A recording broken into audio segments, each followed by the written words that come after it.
Olá, boa noite. Em Café da Manhã com jornalistas, presidente Lula nega atrito com o Congresso e diz que o país vai crescer mais do que o previsto em 2024. Lula afirmou ainda que nenhum servidor será punido por fazer greve. E você vai ver também. Empresa aérea envia cachorro para aeroporto errado e animal morre no percurso.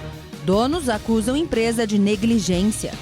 Motorista de Porsche estava a 156 km por hora quando bateu em carro e matou o motorista de aplicativo. Velocidade permitida na via é 3 vezes menor. Polícia Militar de São Paulo impede que ONG faça distribuição de marmitas a moradores de rua. Prefeitura de São Paulo contesta a ação dos agentes. E hoje é dia de São Jorge. No Rio de Janeiro, devotos fizeram homenagens ao santo guerreiro, padroeiro da cidade. Agora, no Rede TV News.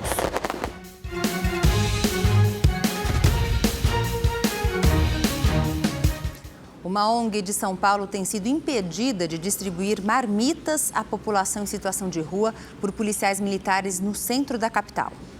Na noite da última quinta-feira, os voluntários da ONG Céu Estrela Guia foram abordados pelos PMs proibindo a distribuição das marmitas. Então todos precisam ter esse TPU, esse termo de permissão de uso, tendo assinado pela subprefeitura ou prefeitura em qualquer local, porque isso está condicionado a taxas. Quem faz esse tipo de distribuição vai ter que pagar uma taxa como qualquer outro camelô. Como é que é? Exatamente. Não. Olha aqui. Peraí. Os senhores talvez não vão ter que pagar essa taxa, mas tem que regularizar, que senão não pode, entendeu? E ontem aconteceu de novo. O responsável pela ONG, que trabalha há mais de 20 anos fazendo a distribuição, ficou indignado. Nós nos surpreendemos com essa atitude, desta proibição por parte da Polícia Militar, que através de uma lei municipal, que é para camelôs, para se pagar uma taxa, foi usado isso contra quem faz a distribuição para pessoas em situação de rua. E no nosso entendimento isso não tem menor cabimento, até porque o Estado não consegue abranger essas pessoas. Uma vez que eles estão na rua à noite, não há nenhum local para que as pessoas sejam alimentadas.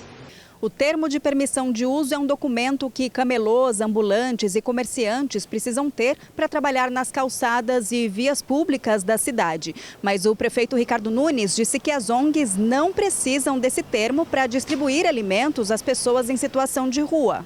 Não é necessário o TPU, eu vou procurar entender o que está acontecendo e orientar a Polícia Militar de que não há necessidade de TPU para poder fazer a distribuição de alimentação e dar o apoio a qualquer entidade que queira ajudar a fazer as suas ações sociais. Ainda segundo a Prefeitura, não existe regulamentação na capital sobre cobranças de taxas para esse tipo de ação. Já a Secretaria da Segurança Pública emitiu nota dizendo que segue uma lei de 2013 e que a distribuição de alimentos precisa de autorização prévia da subprefeitura. A Lei 15.947 destaca que a doação ou distribuição sem autorização prévia prevê advertência, multa e até apreensão das mercadorias. Depois da abordagem policial, as marmitas do Céu Estrela Guia foram distribuídas em outra região da cidade. A gente é motivado por amor. Então, sobretudo, a gente vai continuar esse trabalho até que essas pessoas compreendam que o que elas estão fazendo é um malefício muito grande, um retrocesso muito grande nos direitos humanos a nível de Brasil. Nós temos um reconhecimento da ONU justamente por combatermos a fome. O laudo da Polícia Civil constatou que o condutor da Porsche que matou o motorista de aplicativo na zona leste de São Paulo estava 3 vezes mais rápido que a velocidade permitida da via. Ao vivo, o repórter Luiz Gaccioni tem mais informações para a gente. Está lá em frente à delegacia que investiga esse caso, né, Gaccioni? Boa noite para você. O motorista estava a quase 160 km por hora. Pois é, boa noite, Augusto, Gabi, a todos que nos acompanham. É isso mesmo. O Instituto de Criminalística apontou que o dono da Porsche, Fernando Sastre, dirigia a 156 km por hora no momento da batida. A velocidade surpreendeu até mesmo os investigadores que calculavam que o veículo estaria em torno dos 130 por hora. Em depoimento, Fernando negou o consumo de bebida alcoólica, confirmou estar acima da velocidade permitida na via, mas não soube dizer o quanto estava por hora. As imagens das câmeras corporais finalmente foram entregues e anexadas ao inquérito. O comando da PM concluiu que os policiais militares que atenderam a ocorrência falharam no procedimento. Ou seja, não poderiam ter deixado o motorista da Porsche sair do local sem fazer o teste do bafômetro. A Corregedoria da Corporação apura a conduta dos agentes e poderá puni-los. A expectativa agora é quando será marcada a data para a reconstituição do caso. A intenção é usar drones para fazer imagens aéreas do local e conseguir um maior realismo. O inquérito está em fase final de elaboração e em breve deve ser relatado à Justiça. O acidente que matou o motorista de aplicativo Ornaldo Viana, de 52 anos, aconteceu em 31 de março, na Avenida Salim Farah Maluf, na zona leste de São Paulo. Na ocasião, Fernando Sastre pagou fiança de R$500 mil e foi liberado. Eu volto com vocês na redação.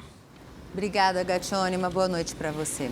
E olha, depois de um encontro de mais de 10 horas com delegados da Polícia Civil, o secretário de Segurança Pública do Estado de São Paulo, Guilherme Derrite, voltou atrás na decisão que autorizava a Polícia Militar a registrar os termos circunstanciados de ocorrências, que atualmente são de responsabilidade da Polícia Civil. Os TCOs são registrados em crimes onde a pena não ultrapasse 2 anos de prisão. Ao final da reunião, foi definida a criação de um grupo de trabalho que vai analisar a viabilidade da mudança e avaliar a possibilidade da implementação do boletim de ocorrências único. Um cachorro da raça Golden Retriever morreu depois de uma falha no transporte aéreo. Ele foi levado para o Ceará, mas o destino correto era Mato Grosso. Ao vivo, a repórter Estela Freitas tem mais informações para a gente. Boa noite para você, Estela. Nos conte essa história, por favor. Como é que foi? Oi, Augusto, uma boa noite a você, boa noite a todos. O cachorro Joca, esse Golden de 5 anos, deveria ter sido levado daqui do Aeroporto Internacional de Guarulhos, em São Paulo, para a cidade de Sinop, no Mato Grosso. O erro foi que ele foi colocado num avião com destino a Fortaleza, no Ceará. Depois disso, ele foi encaminhado de volta aqui para Guarulhos e quando o tutor dele chegou aqui, viu que o cachorro já estava morto. A família acusa a GoLog, a empresa da Gol, responsável pelo transporte do pet, de negligência. Vamos ouvir o que disse a mãe do tutor na delegacia hoje. Foi um conjunto de erros, né? Sabe, o veterinário chega depois de 3 horas, atestou a morte, atestou uma parada respiratória, mas que precisa ser investigada. Provavelmente foi quase 100% que foi o calor. Foi o calor, o cachorro não aguentou. Por meio de nota, a Gol lamentou e disse que houve uma falha operacional, mas que o cachorro recebeu os cuidados e que morreu depois que chegou aqui no aeroporto de Guarulhos. O tutor dele disse que o veterinário deu um atestado indicando que o cachorro ele suportaria uma viagem de 2 horas e meia, que seria o tempo levado aí daqui até Sinop, no Mato Grosso, mas como houve esse erro de destino, o cachorro acabou passando quase 8 horas entre ida e vinda de Fortaleza. A Gol ainda disse por meio de nota que está dando todo o suporte à família e que... A gente teve um probleminha aí de comunicação com a Estela. Bom, em nota, ela estava falando, né, que em nota a Gol informou o que aconteceu e disse que houve uma falha operacional, mas que o cachorro recebeu todos os cuidados e que morreu quando chegou no aeroporto, né? Os tutores do Golden, eles disseram que o veterinário deu esse atestado, indicando que ele poderia fazer a viagem. Vamos aguardar, então, aí os próximos, né, passos disso, mas infelizmente acabou aí com a morte desse cãozinho. 4 pessoas foram presas acusadas de envolvimento na morte de 2 idosos no último domingo na cidade de Peixoto Azevedo, em Mato Grosso. Mãe e filho, apontados como os principais autores do crime, se entregaram à polícia na tarde de hoje. Inês Gemilac e o filho Bruno são acusados de invadir uma casa e atirar contra 2 idosos que estavam no local. Outros 2 envolvidos, Márcio e Éder, foram presos de manhã em Alta Floresta, a cerca de 260 quilômetros da cidade de Peixoto Azevedo. Os 2 confessaram a participação no crime e afirmaram que Márcio ficou no carro enquanto Éder, Inês e o filho Bruno entraram na casa e atiraram contra os idosos. Os dois morreram na hora. Um padre que estava no local foi baleado no braço e teve que passar por cirurgia. Segundo as investigações, o alvo do grupo era o dono da casa, que teria feito ameaças contra os investigados por causa de um contrato de aluguel. 3 pessoas foram presas após assalto a uma agência dos Correios em Carapicuíba, na região metropolitana de São Paulo. Imagens de câmeras de segurança mostram a ação dos criminosos. Um dos bandidos chega armado na agência e rende os funcionários, que são obrigados a deitar no chão. 9 pessoas foram feitas reféns. Os policiais chegaram ao local graças à denúncia de uma vítima que, ao perceber a movimentação, se escondeu no banheiro e acionou a polícia. Com os criminosos foram encontrados 9 celulares e mais de R$ 1.400 que estavam no cofre da agência. Quando a polícia chegou na agência, uma suspeita ainda tentou se passar por vítima, mas também acabou presa. A arma e o carro usados pelos criminosos foram apreendidos. Um homem assaltou a mão armada o motorista de um carro parado em um semáforo no bairro do Paraíso, na zona sul de São Paulo. Veja só, as imagens foram registradas por um outro motorista. O bandido intimida a vítima, mostra a arma e sai andando como se nada tivesse acontecido. A Polícia Civil não localizou o registro desse caso, mas está analisando as imagens para tentar identificar o autor do crime. A Polícia Federal fez uma operação contra empresários suspeitos de desviar 14 milhões de reais na saúde durante a pandemia. A operação ocorreu nas cidades de São Paulo, Curitiba, no Paraná, e Balneário Camboriú, em Santa Catarina. 24 mandados de busca e apreensão foram cumpridos. 10 imóveis avaliados em mais de 20 milhões de reais foram sequestrados. A operação começou após uma denúncia anônima que falava sobre um possível desvio de verbas públicas por meio de fraudes em licitações realizadas pela Prefeitura de Maringá, no Paraná, durante a pandemia. As fraudes ocorriam, pelo que as investigações apontaram, a partir de combinações, conluio entre os participantes, simulação de concorrência entre empresas que não tinham interesse no contrato efetivamente, e também combinação de preços e lotes. Entre os crimes investigados estão lavagem de capitais, associação criminosa e organização criminosa. As penas podem chegar a até 18 anos de prisão. E um avião de pequeno porte saiu da pista de pouso no aeroporto Comandante Kremer, em Erechim, no interior do Rio Grande do Sul. Ele não conseguiu frear a tempo. 3 tripulantes e 3 passageiros estavam a bordo. Uma pessoa precisou de atendimento médico. O avião, que pertence à farmacêutica CIMED, decolou de Chapecó, em Santa Catarina, cerca de 10 minutos antes do acidente. Segundo a Defesa Civil do Rio Grande do Sul, chovia bastante no momento do pouso. As causas do acidente serão investigadas. 2024 já é o pior ano da dengue em Minas Gerais. Com quase 300 mortes pela doença confirmadas, o estado bateu recorde da série histórica. Viviane teve hemorragia e ficou internada 5 dias na UTI em Belo Horizonte por causa da dengue. Exames de sangue mostraram que o índice de plaquetas caiu para 7.000 e depois para 0. O ideal é pelo menos 150.000. Eu parei e pensei um pouco, pensei, não, eu tô morrendo, né? E eu peguei o telefone, a primeira ligação que eu fiz foi para minhas filhas. O quadro de saúde era tão grave que foram necessárias 3 transfusões de plaquetas. Ela ficou emocionada quando recebeu alta e 2 dias depois voltou ao hospital para agradecer à equipe médica. Eu vi uma oportunidade de viver novamente.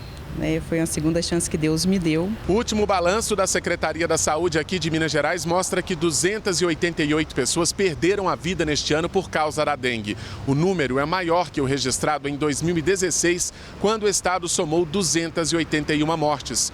Outros 730 óbitos são investigados. Os casos confirmados da doença também bateram recorde. Mais de 495 mil. 1.100.000 notificações estão na lista de casos prováveis. Esse ano nós batemos todos os recordes possíveis. Nos 4 primeiros meses do ano, nós já suplantamos em muito os anos anteriores. O pico da epidemia de dengue em Minas foi na última semana de fevereiro.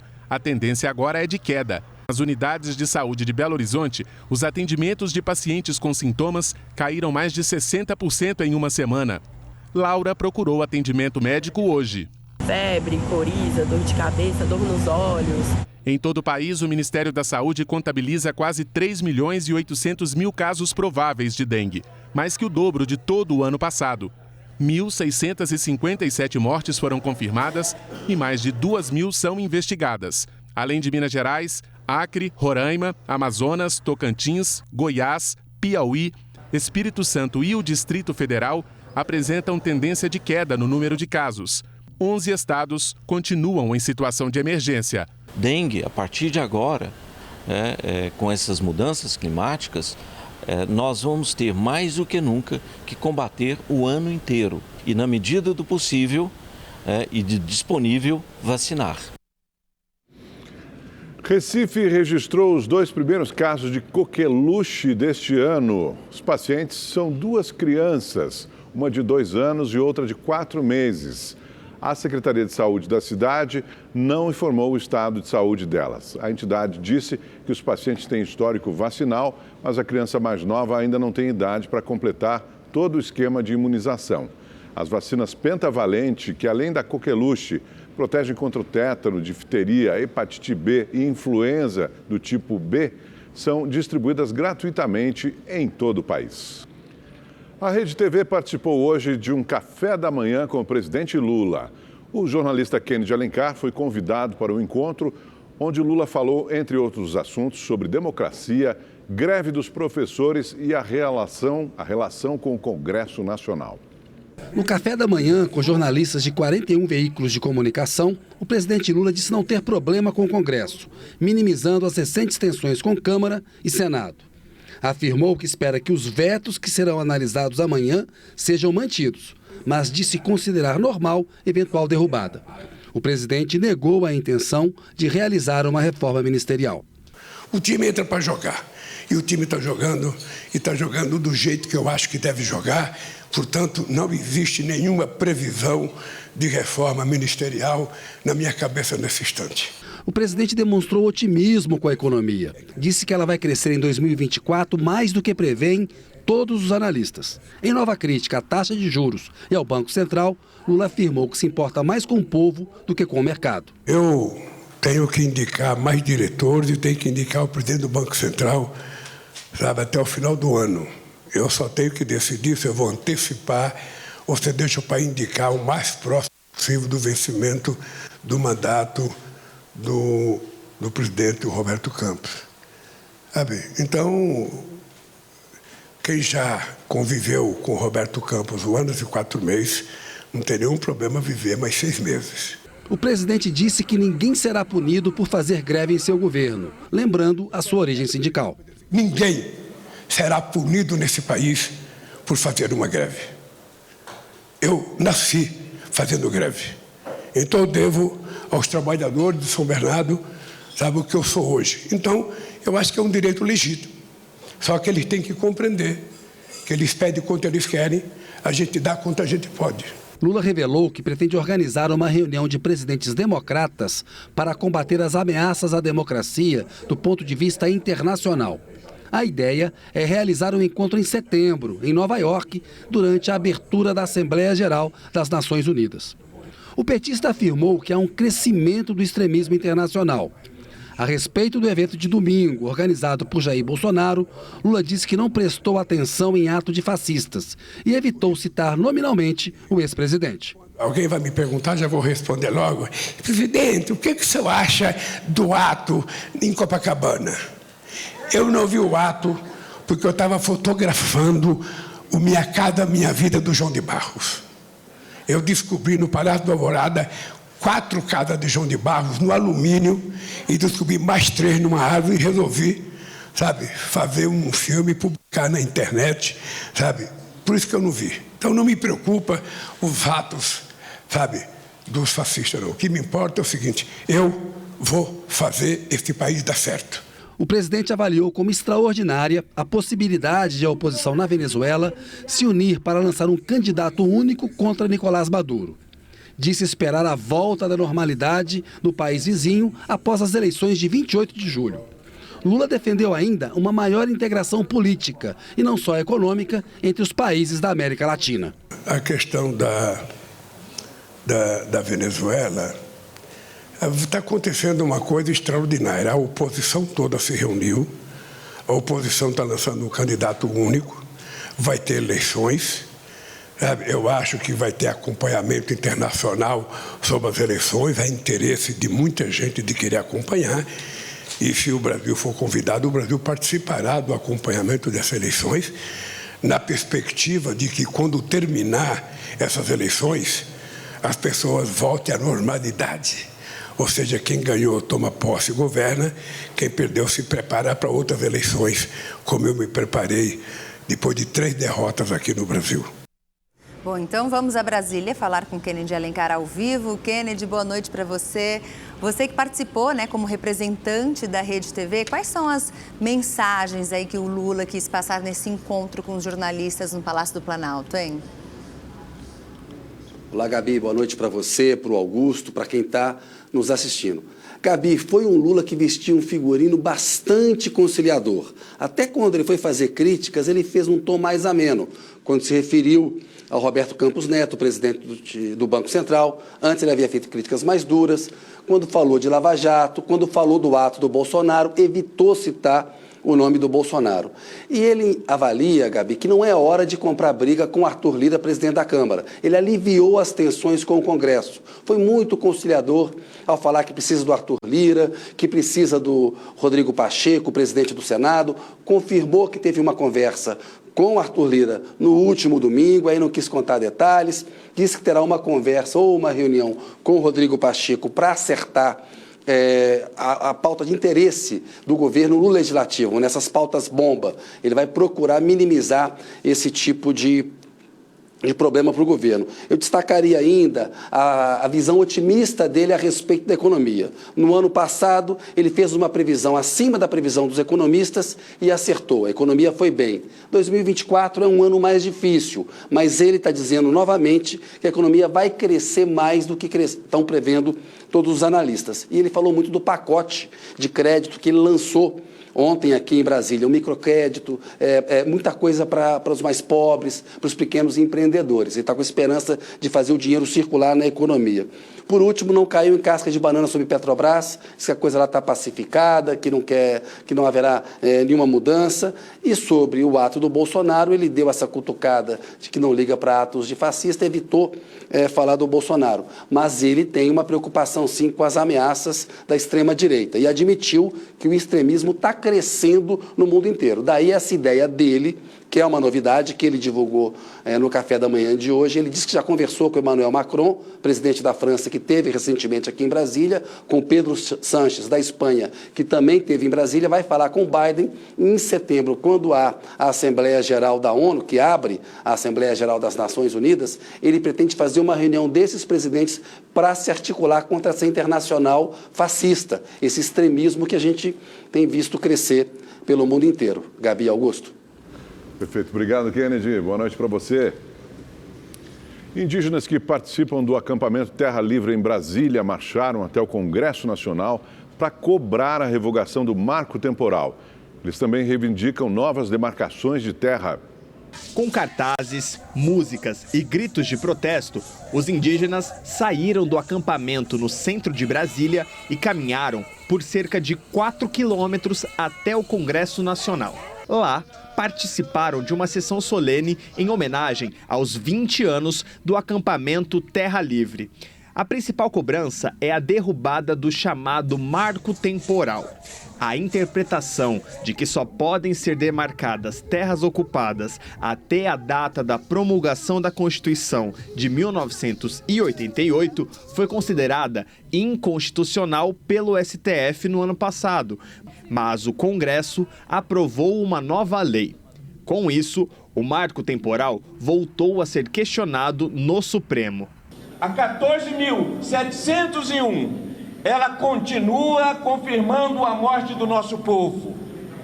Nós temos a integração de posse já em vigor aí, ameaçando o nosso povo. Precisamos que esta lei do marco temporal, ela seja abolida, que ela é inconstitucional. Nós temos o direito originário sobre essa terra. O ministro Gilmar Mendes, do Supremo Tribunal Federal, suspendeu todos os processos da corte que questionam a constitucionalidade do marco temporal.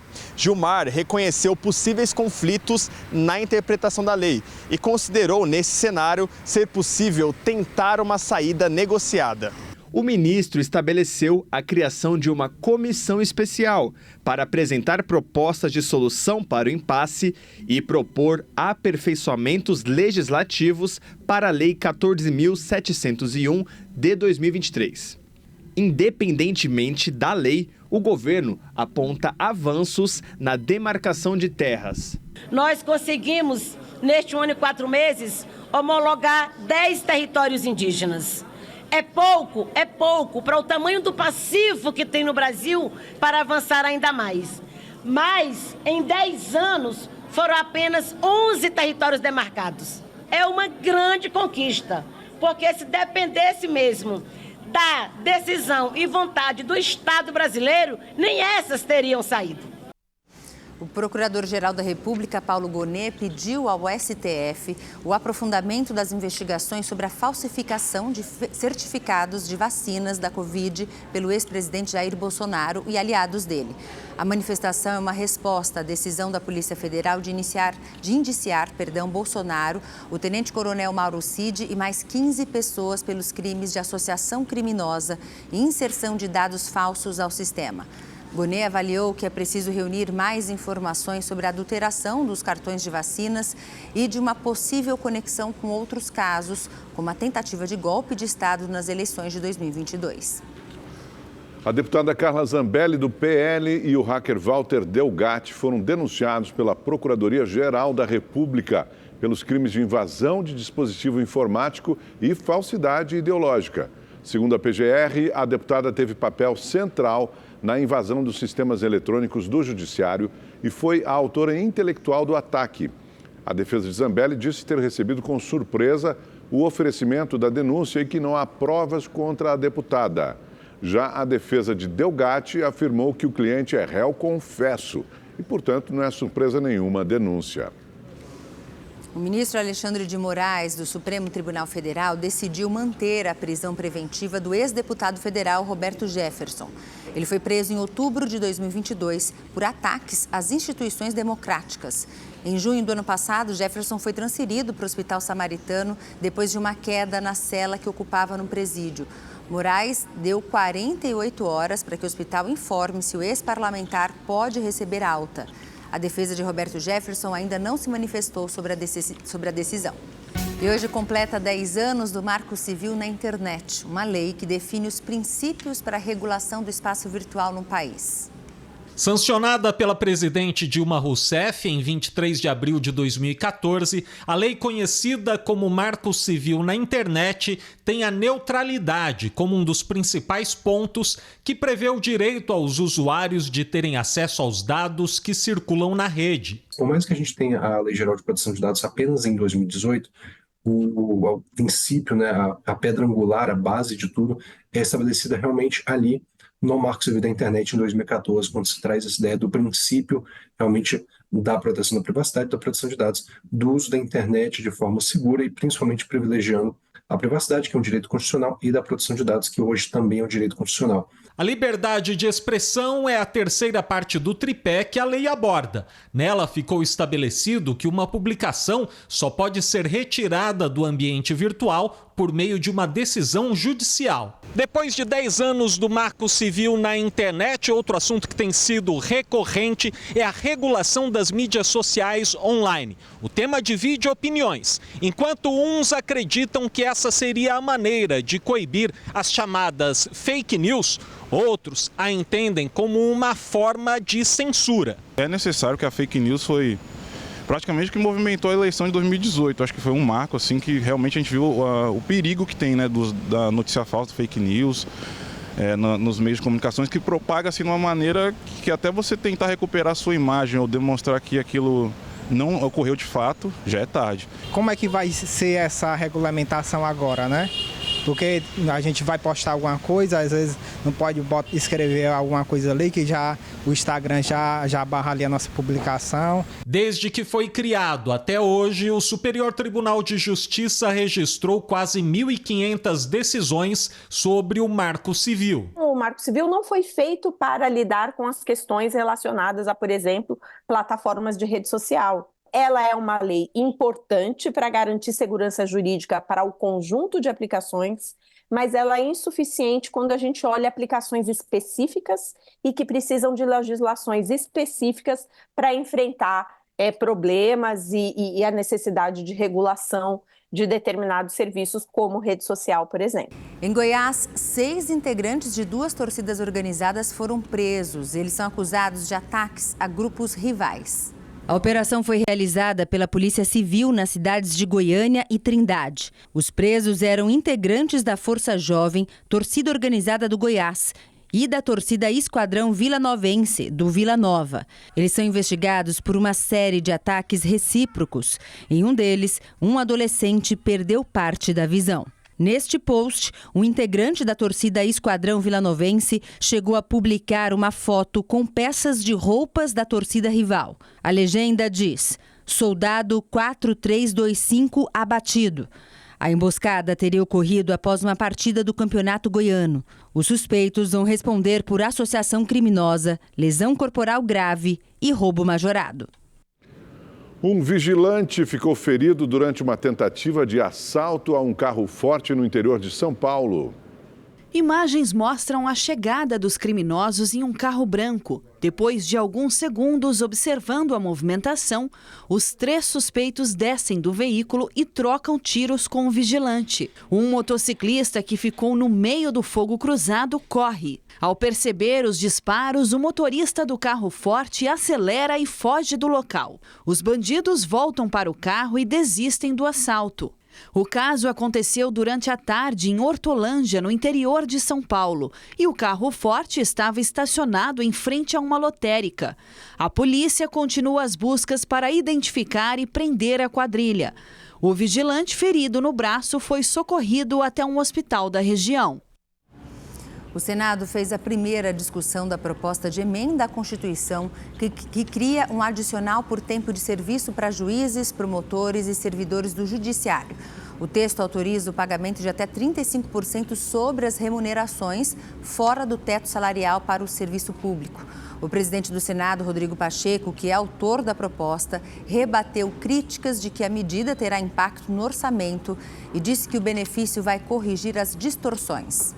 Não tem cabimento, ao final de uma carreira de um juiz, ele perceber uma remuneração menor do que na sua entrada, e essa é a realidade de hoje. E o orçamento é o orçamento do próprio Poder Judiciário. A Câmara dos Deputados aprovou agora há pouco o projeto de lei que reformula o Programa Emergencial de Retomada do Setor de Eventos, o chamado PERSE.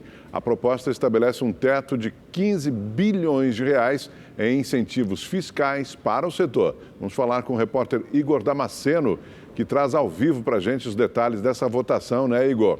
Boa noite para você.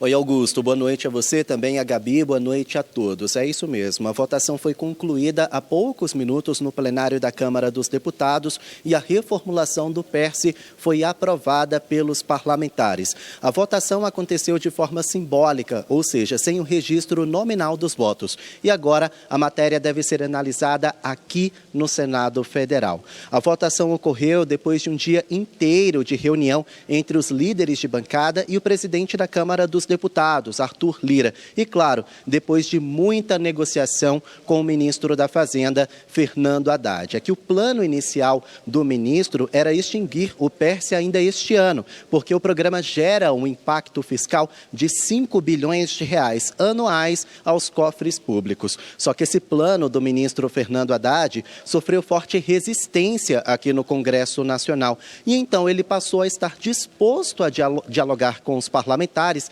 desde que o PERSE fosse reformulado. A principal mudança nesse texto que foi aprovado há poucos minutos no plenário da Câmara dos Deputados é a respeito da quantidade de atividades econômicas que são contempladas pelo programa. Caiu de 44 para 29. O texto aprovado mantém os benefícios, por exemplo, para a casa de shows, para a produção teatral, musical. Esses todos têm os benefícios assegurados. Eu lembro a vocês que o PERSE foi criado durante a pandemia de Covid-19 para socorrer o setor de eventos, um dos mais prejudicados pela crise sanitária. Hoje, o ministro Fernando Haddad disse que, apesar das modificações no programa, a espinha dorsal foi mantida, ou seja, vai continuar beneficiando o setor de eventos, só que com um impacto menor nas contas públicas. Segundo o ministro, quanto maior for o foco do projeto, melhor, porque assim o PERSE vai passar a beneficiar quem realmente precisa.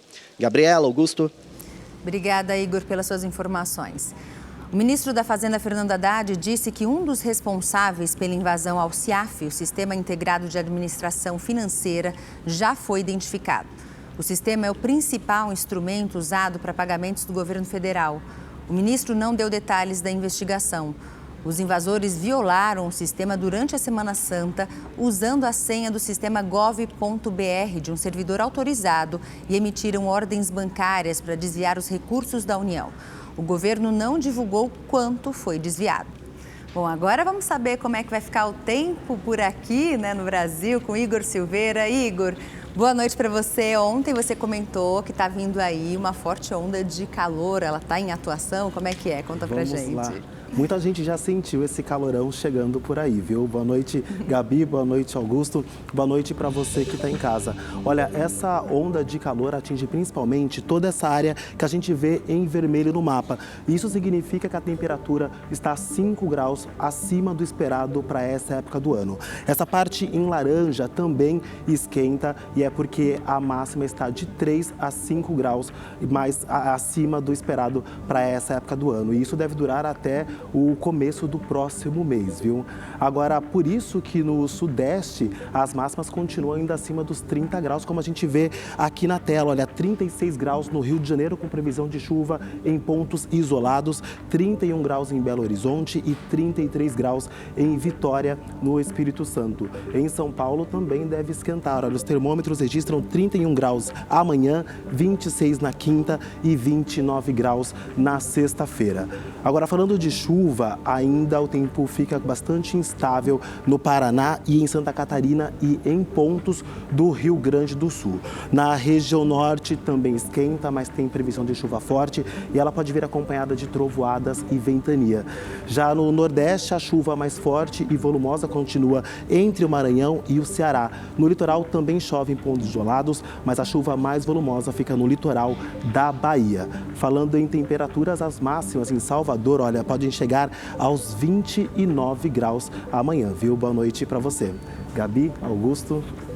Obrigado, Igor. Obrigada. Boa noite para você também. Católicos e seguidores de religiões de matriz africana celebram hoje o dia de São Jorge.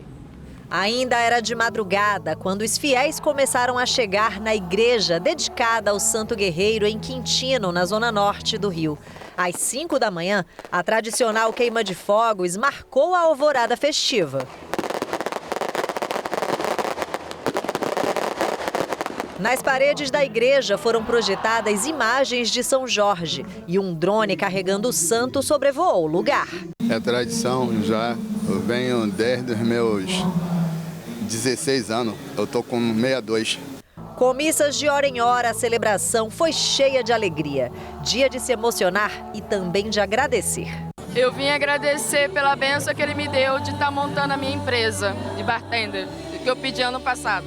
A devoção dos moradores do Rio de Janeiro com São Jorge é tanta que desde 2008 o dia dele é feriado aqui no estado. E os devotos vêm de todas as partes para prestar homenagens ao Santo Guerreiro. No centro da cidade, mais manifestações de fé.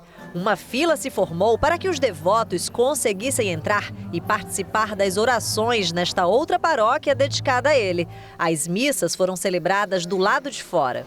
Perante as dificuldades, Mas São Jorge também é venerado nas religiões de matriz africana, sincretizado com diferentes orixás. São Jorge significa Oxóssi, no Candomblé e no Queto, lá na Bahia. Aqui no Rio é Ogum, né? E o que representa para você estar aqui hoje participando da festa? O pai da fartura, o pai o rei das matas, né? Da prosperidade, o dono da caça, né? O dono do Herã, Oxóssi. Oxóssi é caçador. Jorge foi um soldado do exército romano, nascido na Capadócia. Foi torturado, decapitado e se tornou mártir por professar sua fé em Cristo. Um dos santos mais populares do Brasil. A fé no Santo Guerreiro passa de geração para geração. Minha mãe era uma pessoa muito católica, minha avó, e fomos criadas nesse catolicismo, né, na fé, muita fé em São Jorge. E meu filho, ele aprendeu também. Hoje em dia eu tento passar isso para minha filha, porque a fé é tudo que a gente tem nessa vida. Tem que ter fé em tudo. E São Jorge Guerreiro que está sempre aí lutando pela gente. E a gente resolveu encerrar o Rede TV News de hoje com uma linda imagem que vem lá do Recife, da lua cheia rosa. É o fenômeno que pode ser visto de todas as regiões do país. Ganhou esse nome por conta de flores típicas que desabrocham no hemisfério norte, que está lá no início da primavera. Então, com essa imagem, a gente fica por aqui. Uma boa noite para você e obrigado pela sua companhia. Uma ótima noite para você e até amanhã.